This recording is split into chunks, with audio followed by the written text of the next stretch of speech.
Touring motorcycle sales just dropped 13% in a single year. The average American motorcycle owner is now over 50 years old. Riders under 25 make up just 6% of the market, down from 16% in 1990.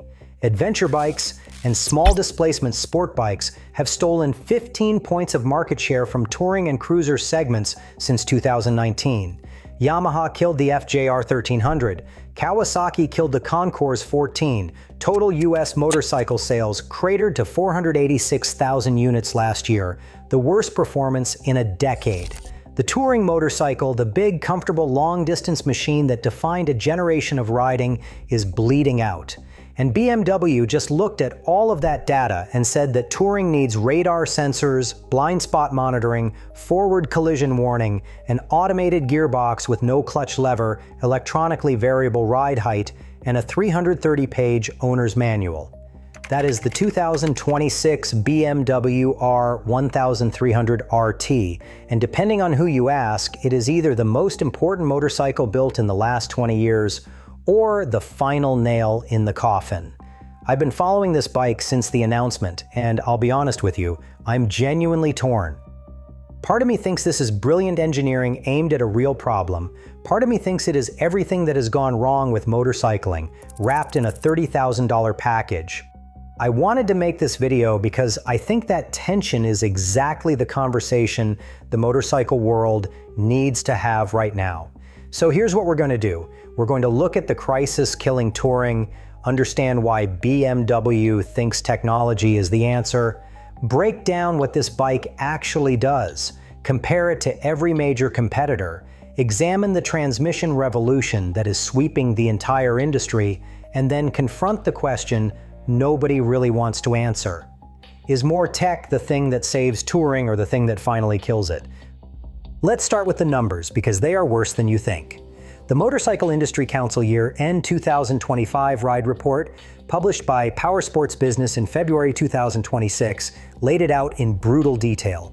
Touring motorcycle sales dropped 13% year over year. Cruisers fell 6%. The total United States motorcycle market shrank to 486,468 units, down 7.6% from 2024.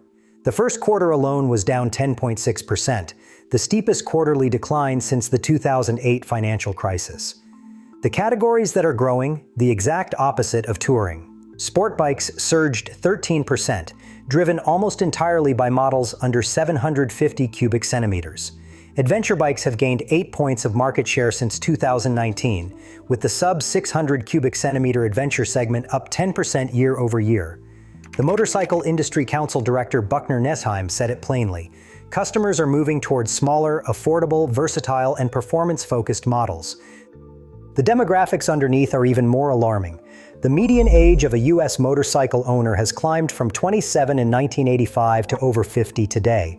Baby boomers outnumber millennials as motorcycle owners by a 4-to-1 ratio. Average motorcycle prices are up over 40% since 2020, with touring bikes routinely exceeding $30,000. Loan interest rates between 9% and 18% are making it harder than ever for younger buyers to finance a new bike. Women riders are the one bright spot, growing from 6% of owners in 1990 to around 20% today. But that has not been enough to offset the collapse in younger male ridership, so the touring segment is shrinking. The riders who buy touring bikes are aging out, the bikes themselves are getting more expensive, and the next generation is choosing adventure bikes and lightweight sport bikes instead. That is the crisis the R1300 RT was built to answer. And BMW's thesis is basically this: if you cannot make touring cheaper, make it so technologically compelling that the people who can afford it will not buy anything else. And make it safe and easy enough that aging riders can keep touring longer. Whether you agree with that strategy or not, you have to admit the execution is staggering. The R1300 RT runs BMW's 1,300 cubic centimeters air and liquid-cooled flat twin boxer engine with shift-cam variable valve timing. It makes 145 horsepower at 7,750 revolutions per minute and 110 pound-feet of torque at 6,500 revolutions per minute. That is the same motor from the R1300 GS, and it will hit 62 miles per hour in 3.6 seconds. But the real story is the weight. At 619.5 pounds wet, the R1300RT undercuts the Honda Goldwing by over 180 pounds and the Harley Road Glide by more than 218 pounds while making more horsepower than either of them. This is not a marginal advantage. It is a fundamentally different kind of touring bike wearing familiar clothes. The chassis is entirely new with a steel sheet metal main frame bolted to an aluminum lattice tube rear section. BMW's Evo telelever front and Evio paralever rear suspension use twin 310mm front discs with 4-piston radial calipers and a lean angle optimized fully integral ABS Pro system that activates both front and rear brakes simultaneously from either lever. The 6.3-gallon fuel tank, combined with the 42+ miles per gallon that Cycle News documented during highway testing, gives you a real-world range of 250+ miles between stops. And then there is the Dynamic Chassis Adaptation System, DCA, which might be the cleverest piece of engineering on the entire motorcycle. It does not just adjust suspension damping, it physically changes the bike's geometry while you are riding. In comfort mode, the RT sits low with a slack steering angle, soft springs, and relaxed damping. Switch to dynamic, and the rear rises 1.2 inches, the front lifts about 1/3 of an inch, the steering geometry tightens, spring rates firm up, and suddenly you are on a sport tourer. The system only activates above 12 miles per hour and drops back below 6 miles per hour, so the seat height at stoplights is always the same. Both front and rear spring rates are electronically variable, a first for any BMW motorcycle. The R1300GS only got variable spring rate on the front. The 10.25-inch TFT display runs at 1920 by 720 resolution and integrates a connectivity hub for BMW's smart accessories ecosystem, including optional head-up display glasses and heated garment control. The standard audio system is built into the fairing, with an optional Audio Pro upgrade that adjusts volume and frequency response based on your speed. Now, all of that is impressive engineering, but it is not what has the motorcycle world arguing. The arguments start with the radar and the gearbox. The R1300RT is the first BMW touring bike with both front and rear radar. The front unit scans 100 meters ahead, about 328 feet, and powers 2 systems. Active Cruise Control maintains your set speed and following distance by automatically adjusting throttle and brakes. If you have the automated shift assistant gearbox equipped, the system will even execute automated downshifts during deceleration. Forward collision warning detects potential crashes from 19 to 99 miles per hour, prepares the brakes, and alerts you visually and audibly. If you do not respond, the system applies a brief brake intervention to get your attention. The rear radar scans 80 meters behind and powers a lane change warning system that is essentially blind spot monitoring for a motorcycle. It continuously monitors adjacent lanes and alerts you through dashboard icons and audible signals when a vehicle is sitting in your blind spot during a lane change. It also picks up vehicles approaching rapidly from behind. On European spec models, there is an additional rear collision warning that triggers hazard lights when a car closes in at a dangerous speed. Think about that for a second. This is a motorcycle that watches your 6 o'clock while you are focused on the road ahead. 5 years ago, radar did not exist on any production motorcycle. BMW and Ducati tied for the world's first radar-equipped bikes in 2021 with the R1250RT and the Multistrada V4S. The addition of rear radar and blind spot monitoring on the R1300RT is a genuine generational leap. But the most debated feature is the $935 optional automated shift assistant. And what makes it controversial is not just what it does, it is what it removes. There is no clutch lever at all. It is gone. BMW retrofitted automation onto the conventional 6-speed gearbox using 2 electromechanical rotary actuators. The clutch actuator mounts directly on the engine and operates a hydraulic master cylinder connected to the standard wet multi-plate clutch slave cylinder. It physically replicates what your left hand would do with a clutch lever, engaging and disengaging the clutch with precise hydraulic pressure. The shift actuator turns a set of gears connected to the transmission's shift drum using a Geneva drive mechanism, which converts continuous rotary motion into precise stepped increments. A transmission control unit coordinates both actuators using data from engine RPM, transmission input shaft speed, clutch position, throttle angle, lean angle, and riding mode. The whole system adds just 5.5 pounds. The foot shifter stays, but it connects only to micro switches. It feels mechanical when you press it, but it sends an electronic signal. It does not physically move the shift drum. You get two modes. Manual mode lets you select gears with the foot lever, while the system handles clutch engagement and release. Drive mode shifts fully automatically and adapts its behavior to the current riding mode. It delivers lazier, more fuel-efficient shifts in road and eco modes, and aggressive, rev-happy shifts in dynamic. The reviews on ASA are genuinely split. Manual mode gets nearly universal praise. Quinn Redeker at Rider Magazine called it a game changer for city riding. But drive mode has documented problems. Redeker described moments where the transmission would unexpectedly cut power and shift mid-corner, causing the bike to increase lean angle when he least expected it, and creating a momentary sensation of the bike dropping into the turn. MCN called ASA good but not perfect. Bennett's called it a solid first attempt, but said they would not spend their own money on it for a Boxer twin. And that phrase, first attempt, matters, because it highlights the contrast with Honda's approach to the same problem. Honda's dual-clutch transmission uses two separate clutch packs that pre-select the next gear for virtually seamless shifts with zero torque interruption. Honda has been refining it since 2010, has sold 250,000 DCT-equipped bikes, and 57% of Goldwing buyers and 52% of European NC750X buyers now choose DCT over manual. It adds more weight, about 22 pounds versus ASA's 5.5 pounds, but it has 14 years of maturity behind it. ASA is lighter, cheaper, and cleverer in concept. DCT is proven, seamless, and trusted. Different engineering philosophies, each with real trade-offs. The key technical distinction is this: DCT has two clutches alternating between odd and even gears.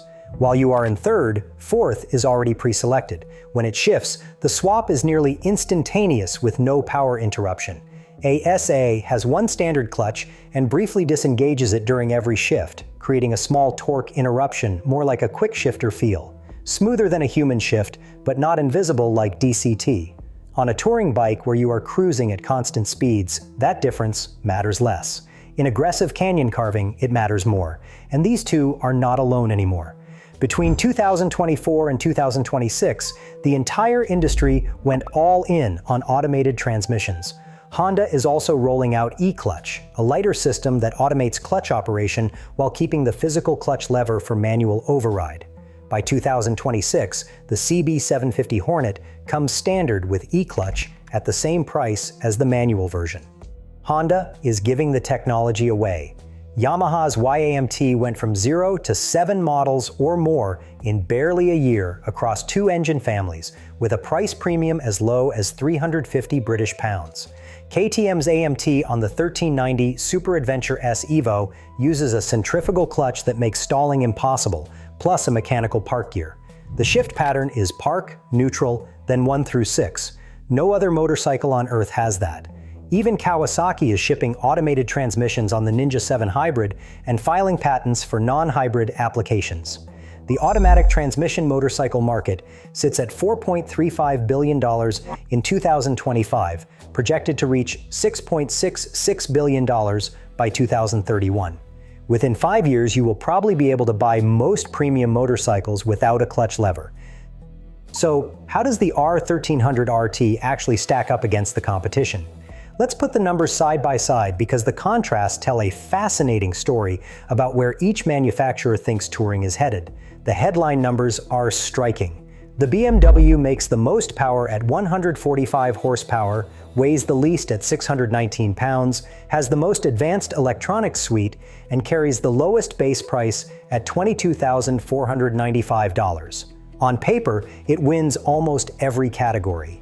But paper specs don't tell you everything about why someone buys a touring bike. The 2025 Honda Goldwing Tour Airbag, DCT, at $34,275 is still the benchmark for pure touring comfort. Its 1,833 cubic centimeter flat six makes 125 horsepower and 125 pound-feet through a proven 7-speed DCT, and it remains the only motorcycle with a factory-integrated rider airbag. But it weighs over 800 pounds, has no radar, no adaptive cruise control, no collision warning, and no electronic suspension beyond basic preload adjustment. The 2018 platform is starting to show its age.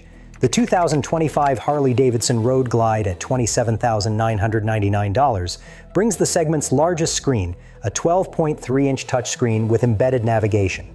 The Milwaukee 8117V Twin delivers 130 pound-feet of torque at just 3,250 RPM, but only 105 horsepower. At 838 pounds with no radar, no electronic suspension, and no automated transmission, it's selling culture and identity, not technology. And that strategy works because the CVO Road Glide RR at $110,000 for 131 hand-built units sells out every single year. The dark horse is the 2025 Indian Pursuit 112 at $34,999. Its Power Plus V Twin makes 126 horsepower and 133 pound-feet. Indian quietly did something nobody expected. They put a rider assist package with blind spot warning, tailgate warning, and rear collision warning on an American V Twin before Harley-Davidson even started talking about it. 3 King of the Baggers championships back up the performance claims. The 600-watt power band audio system is the loudest in the segment. Indian is not getting nearly enough credit for what they are doing. The BMW undercuts all of them on base price at $22,495, beats all of them on power to weight, and laps the field on technology. But that base price is deceptive. The radar suite, DCA, and ASA are all optional. The Alpine White configuration with the headline features costs $30,535. A fully loaded Option 719 Camargue reaches $36,320 before destination. Rider Magazine's test bike came in at $31,525, which is probably the realistic, well-equipped number. Still competitive given the tech advantage, but a long way from that $22,495 sticker. Now, let's talk about what the critics actually said when they rode this thing, because the reviews are nearly unanimous in praise, but haunted by a question none of them can fully answer. Cycle World put it most directly. Their subtitle asked whether the R1300 RT is so advanced that it diminishes the role of the rider. That single sentence has shaped the entire conversation around this motorcycle. Revzilla's Kevin Wing rode the bike 1,200 miles and tried to find a single feature on any modern motorcycle that was not present on the RT. He found one, a reverse gear. That's it. The owner's manual runs 330 pages. But Wing also drew a sharp line. If your idea of motorcycling is an elemental experience, just the minimum of 2 wheels, an engine, and the road, then the R1300 RT might be the least suitable motorcycle he had ever ridden. Cycle News called it a motorcycle that dresses like a Sunday gardener in khakis, but just walked out in a leather jacket and shades. Their pillion tester set the bar for passenger reviews, saying the R1300 RT had set a new benchmark for 2-up touring comfort. Rider Magazine's Quinn Redeker described the dynamic chassis adaptation as the closest thing to a psychic motorcycle he had ever experienced, saying the bike felt 75 pounds lighter than its predecessor on the road. MCN gave it Best Tourer for 2025. Bennett's called it probably the biggest leap in technology and design in 30 years. Here's the thing about this debate. Riders have been having it for 40 years, and they have been wrong every single time. In 1988, BMW put ABS on the K100. Riders said it was unnecessary, that it would make people worse at braking, that real riders did not need electronic intervention. Today, ABS is legally mandated in Europe and nobody argues against it. In 1992, Honda offered traction control on the ST1100 Pan-European. Same resistance, same argument that electronics were replacing skill, same eventual acceptance. In 2010, Honda launched DCT on the VFR 1200F. Riders said it would kill the clutch lever, that no real motorcyclist would want an automatic. 16 years later, 57% of Goldwing buyers voluntarily choose it. In 2021, BMW and Ducati launched the first radar-equipped motorcycles. Riders said it was too much tech.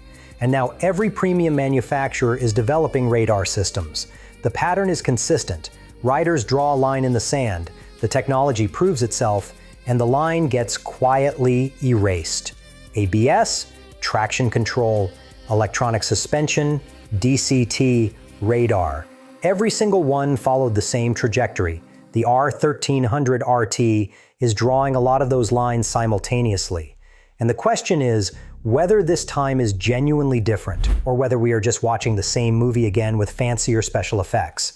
The safety case is real. Radar-based collision warning reduces crash risk. Cornering ABS saves lives. Adaptive cruise control combats fatigue on long-distance rides, and fatigue is a documented killer. In a market where the median owner is over 50, technology that makes touring safer and easier has tangible value. But there is a counter-argument that cuts deeper than comfort versus purity. RevZilla identified it in their reporting on the automation trend. If riders become dependent on digital assistance, they might lose the ability to ride without it.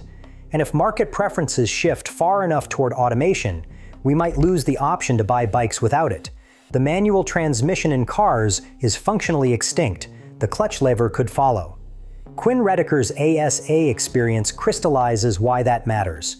When the bike unexpectedly shifted mid-corner and created a sensation of dropping into the turn, it was not a catastrophic failure. It was a system that was 95% reliable, having a 5% moment. And that might be worse than no system at all, because the 95% success rate teaches you to stop paying attention before the technology has earned that trust. It is the uncanny valley of motorcycle automation. Good enough to relax you, not good enough to deserve it. And the recreational nature of motorcycling makes this tension unique. One industry analysis framed it perfectly. In developed markets, the vast majority of motorcycling is recreational, not transportation. When the activity itself is the goal, arguments about efficiency and convenience carry less weight. Nobody buys a Harley Road Glide because it is the most efficient way to commute. You buy it because riding it feels like something. If you are finding this useful, hit subscribe. We go deep on motorcycle tech and the industry every week, so where does all of this leave us? The 2026 BMW R1300 RT is, by any measurable standard, an extraordinary motorcycle. 145 horsepower, 110 pound-feet, 619 pounds, radar adaptive cruise control, blind spot monitoring, forward collision warning, dynamic chassis adaptation, an automated gearbox, safety technology that no competitor on two wheels can match at a base price below every rival. The engineering is genuinely not up for debate, but it arrives at a pivot point where the touring segment is hemorrhaging market share. The riders who can afford it are aging out, and younger buyers are choosing the opposite of everything this bike represents. Smaller, simpler, cheaper, more connected to the road, not less. BMW's answer is more technology, more automation, more capability. And honestly, the history says they are probably right. Every piece of motorcycle technology that riders initially resisted eventually became standard. ABS traction control, electronic suspension, DCT. There is no reason to believe radar and automated transmissions will be the exception. But here is the thought I keep coming back to. Whether touring is dead or reborn might depend on something simpler than any radar system or automated gearbox. It might depend on whether the next generation of riders sees a 619-pound motorcycle with a 330-page manual and thinks that is the future they want, or whether they look at a 400-pound adventure bike with a clutch lever and a 50-page manual and think that is all they need. BMW built the most capable touring motorcycle in history, but capability was never what made people fall in love with riding in the first place. The R1300 RT is asking the right question. Whether the motorcycle industry is ready for the answer is a different story entirely.